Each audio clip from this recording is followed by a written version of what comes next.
Everyone. Thank you so much for giving us that interesting keynote speech.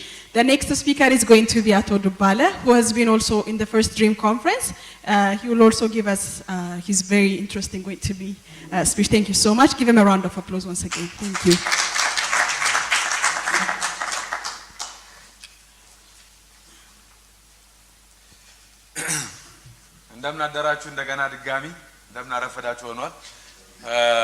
Mine is not going to be a kind of formal speech, so I will take you through what we have done during the Dream 1, and then after that as well for the preparation, and as well, in your binders, you have the work,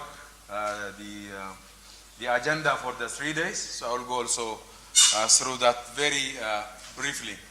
So to start with, actually the plan for today, we started with a lot of keynote guidances from Dr. Kaba, the previous state minister, from the German Corporation, from Elizabeth, and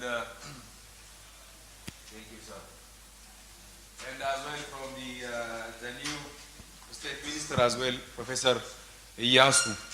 I was very impressed. Actually, we are going to give you some takeaways from all the keynote address in the before we finish or early in the morning tomorrow. But I was very impressed by His Excellency Professor Admasu keynote address, because the hope for this country, the dream for this country is in the lowlands. But he said very critically, if you heard him, it should not be at the expense of the lowlands people. And he said, because he's very knowledgeable about what's going on in the lowlands, the resources, the livelihood, he has been engaged in that. So the contribution from the lowlands, from the 65% of the land and 15% of the people, to that 85% of the people and as well 35% of the land mass, without compromising the benefit of the lowlands. For me, and Tazarra was been in this system for years, a government official coming and saying, understanding this is really a very keynote address.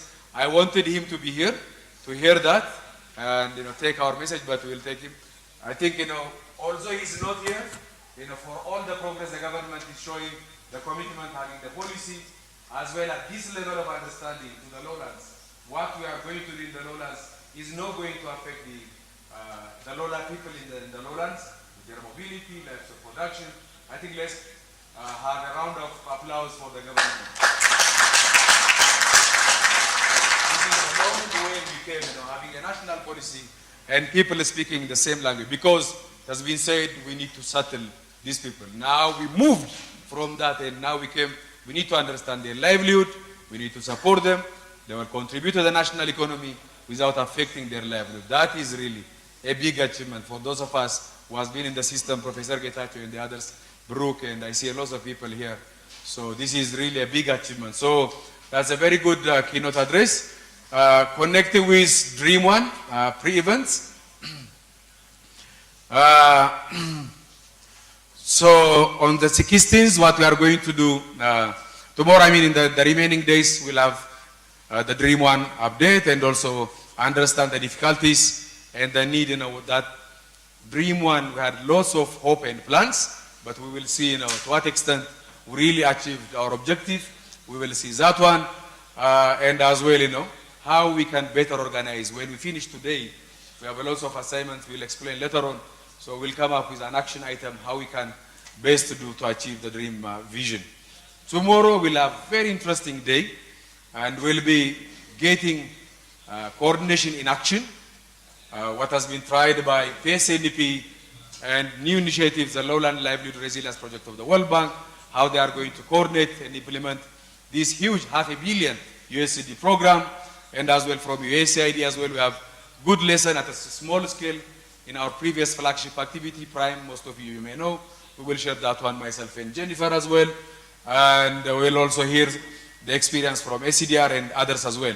17th, the last day for the action, before we come to the conclusion, we will focus more on capacity development, developing integrated programs, and also we will see the roles of TVET, universities, for the 3 C's as we started now: coordination, cooperation, and capacity building. And the final day will be having, how we can better work and start establishing the partnership.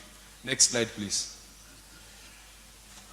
Just to take you back a little bit to Dream 1, as I was also participant of that one.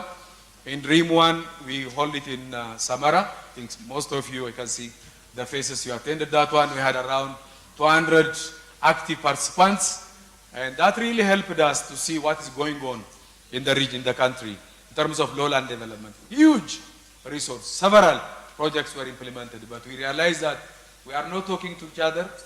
We are not making synergy. Also, despite all the resources, whenever there is a single shock like this one, the system starts, shaking. So we learned that one, and then we had a lot of dream. But because of COVID and other reasons, we haven't gone much. But later on, I think today in the afternoon, Paul will take us through the key achievements and of the progress that one as well. Of course, we developed around 6 working groups during that Dream 1 conference. Some to work on the capacity building, some on natural resource management, others as well. So we will also hear that one, and we develop as well in a declaration to work together. That was the achievement. But now, today, we'll pause and reflect to what extent we have been successful. Next slide, please. And then, after that one, from 2020 November until February 2022, we've done, because of the COVID, we're not able to have in-person meetings. So taking the opportunity of having the virtual events, we've done a lot of activities, particularly for Jijiga and Samara, people having in-person meeting there, and then at the national level as being on virtual. We've done a lot of activities. And then on these events, over 10 of them, we have prepared with the Beta Meta leadership and the participation of people at the region and the national level. So the themes we covered are these ones. One is coordination, cooperation, and capacity building to get an input for this workshop. So that is one. And of course, looking into this cooperation, coordination, and capacity building at different levels. Regional, federal, as well as Warada level. That was one of the focus of this pre-event. And the other one is very critical one. How we have been doing as a country level, the Warada level planning. How the different sector offices are developing their plan. Do they really work together in terms of developing the plan? And during the implementation also, is there any coordination? We have seen that one, that is already prepared. So, and then we have done also what coordination mechanisms are existing. We tried to map at the federal, regional, and Warada level existing coordinations as well.